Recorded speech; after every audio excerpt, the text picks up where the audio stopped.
Hi friends, అమ్మ ప్రేమ అందరు ఎలాగున్నారు? బాగున్నారా? నేనైతే చాలా అయితే బాగున్నానండి. మీరందరూ బాగుండాలని మనస్ఫూర్తిగా అయితే నేను కోరుకుంటున్నాను.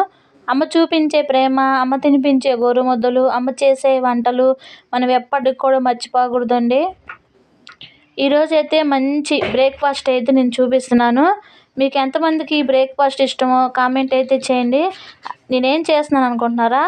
వడ సాంబార్ అయితే చేస్తున్నానండి.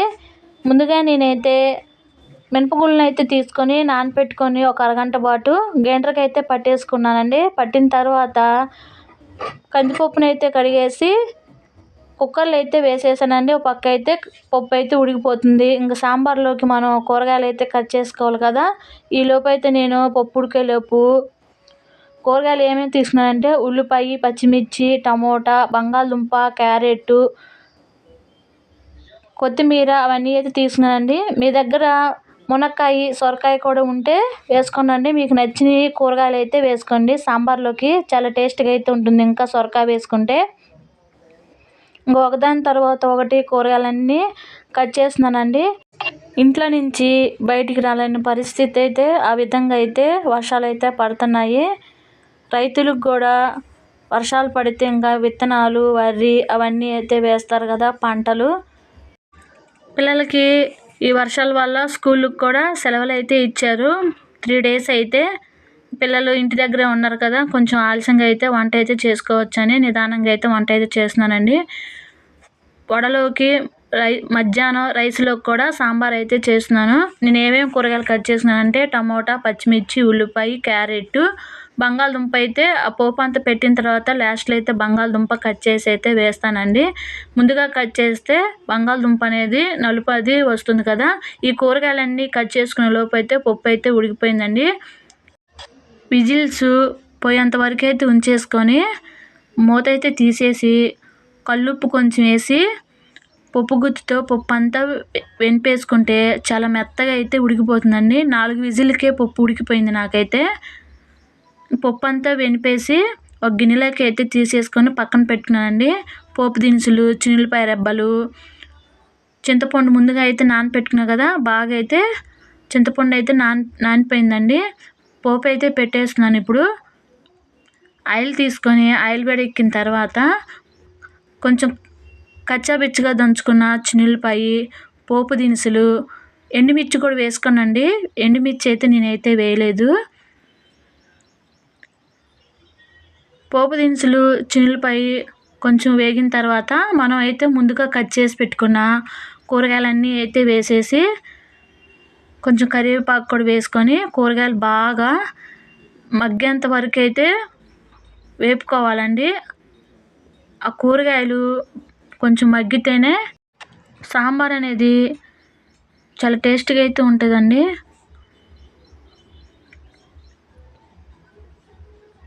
ఇవన్నీ వేగుతున్నాయి ఇక్కడైతే కూరగాయలన్నీ.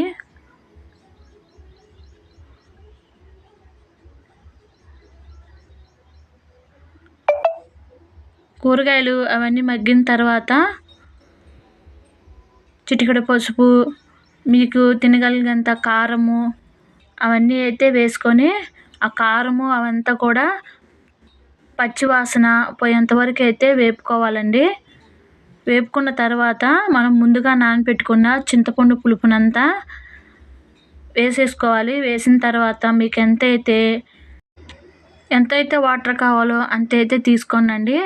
చిక్కగా కావాలంటే చిక్కగా చేసుకోండి సాంబారు. కొంచెం పలసగా కావాలంటే పలసగా అయితే చేసుకోవచ్చండి, అది మీ ఇష్టము. నేనైతే మాకు సరిపడంత అయితే వాటర్ అయితే తీసుకున్నాను. వాటర్ తీసుకున్న తర్వాత రుచికి సరిపడా ఉప్పునైతే వేసుకున్నానండి. ఇంక ఈలోపు అయితే అవి అయితే కాగుతూ ఉన్నాయి. ముందుగా నేనైతే గ్రైండర్కి పట్టానని చెప్పాను కదా వడపిండి అయితే. ఆ పట్టేటప్పుడు నేను దోశపిండి, ఇడ్లీ పిండి కూడా గ్రైండర్కి అయితే పట్టేసుకున్నానండి. పెద్ద గ్రైండర్ కదా, ఒకేసారి అయితే పట్టుకుంటే ఫ్రిడ్జ్లో పెట్టుకోవచ్చు. ఇంకా పప్పు అయితే ఎనిపేసుకున్నాను కదండి. ఆ పులుపు అంతా చింతపండు పులుపులో అయితే ముందుగా మెదిపి పెట్టుకున్న పప్పునైతే తీసేసుకొని ఆ పులుపులో అయితే వేస్తున్నానండి. ఈ పప్పు వేసినాక ఇంక సాంబార్ అయితే కాగుతూ ఉంటాయి. ఆ తర్వాత వడలైతే చేసుకోవచ్చు కదండి. ఈ ఒక పక్క కాగుతూ ఉంటాయి కదా. ముందుగా నేనైతే కొత్తిమీర కూడా వేస్తున్నాను. ఆ కాగేటప్పుడు కొత్తిమీర కూడా వేస్తే నేనైతే ముందుగానే కొత్తిమీర కూడా వేసేసానండి. వేసిన తర్వాత వడపిండి ఉంది కదా, ఆ వడపిండిలో ఒక అర స్పూను జీలకర్ర అయితే తీసుకొని ఈ విధంగా అయితే నలిపి అయితే వేస్తున్నానండి. మీకు నచ్చితే ఇట్లా నలిపి అయితే వేసుకోండి, లేకపోతే మామూలుగా అయినా వేసేసుకోవచ్చండి. నేనైతే సాల్ట్ అయితే కొంచెం తగ్గించి వేసాను, ఎందుకంటే సాంబార్లో రుచికి సరిపడా అయితే సాల్ట్ అయితే వేసుకుంటాం కదా, అందుకని నేను వడకి సాల్ట్ అయితే తగ్గించి వేసుకున్నాను.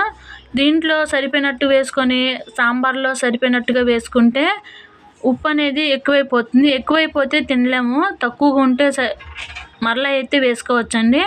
ఇక్కడైతే ఆయిల్ అయితే బాగా వేడెక్కిందని నేను సిమ్లో అయితే పెట్టేశాను. కొంచెం అయితే తీసుకొని వడలైతే ఒకదాని తర్వాత ఒకటైతే ఈ విధంగా అయితే వేస్తున్నానండి. మీకు నచ్చిన సైజులో అయితే వడలైతే వేసుకోనండి. వడ ఒక్కొక్కటిగా వేస్తూ ఉంటాం కదా, అలా పిండి తీసుకునేటప్పుడు చైన్ అయితే వాటర్లో ముంచుకొని కొంచెం పిండి తీసుకొని ఇలా ఆయిల్లో వేసుకుంటూ ఉంటే ఆ వడ సైజు కూడా గుండ్రంగా వస్తుంది. చాలా నీట్గా అయితే చూడటానికి కూడా బాగుంటుంది. ఒకేసారిగా వడలను అయితే వేయించుకోకండి అండి. కొంచెం కలర్ వచ్చిన తర్వాత పచ్చిగా ఉన్నప్పుడే తీసుకొని మరలా అయితే వేపుకోండి ఆ వడలను అయితే. అప్పుడు ఆ వడకి క్రిస్పీనెస్ అయితే వస్తుంది. వడలే కానీ, పునుగులు కానీ, గారెలు కానీ, ఏవైనా పిండి వంటలు చేసేటప్పుడు ఒకేసారి వేపుకోకుండా ఈ విధంగా 2 సార్లుగా వేపుకుంటే క్రిస్పీగా వస్తాయి. వడ అనేది కొంచెం మందంగా ఉంటుంది కదండి, ఒకేసారి వేపుకుంటే లోపల పిండి అనేది అలానే ఉంటుంది, పైన అయితే కలర్గా ఉంటుంది. అందుకని 2 సార్లుగా వేపుకున్నాం అనుకో లోపల పిండి ఉడుకుతుంది, పైన క్రిస్పీగా కూడా ఉంటుంది, తినటానికి చాలా టేస్ట్గా కూడా ఉంటుంది సాంబార్ వేసుకొని తినేటప్పుడు అయితే. నేనైతే ఈ విధంగా 2 సార్లుగా అయితే వేయించుకున్నానండి.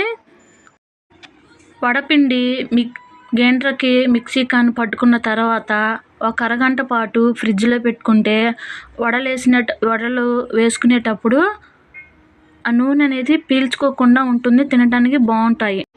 చేస్తూ ఉన్నాను కదా, ఒక పక్క నుంచి అయితే మా పిల్లలు అయిపోయిందా వంట చేయటం అంటూ అయితే ఒక పక్క నుంచి పిలుస్తూ ఉన్నారండి. అయిపోయిందిరా బాబు ఉండండిరా అంటే ఇంకా కాసేపు అయితే ఆగారులండి.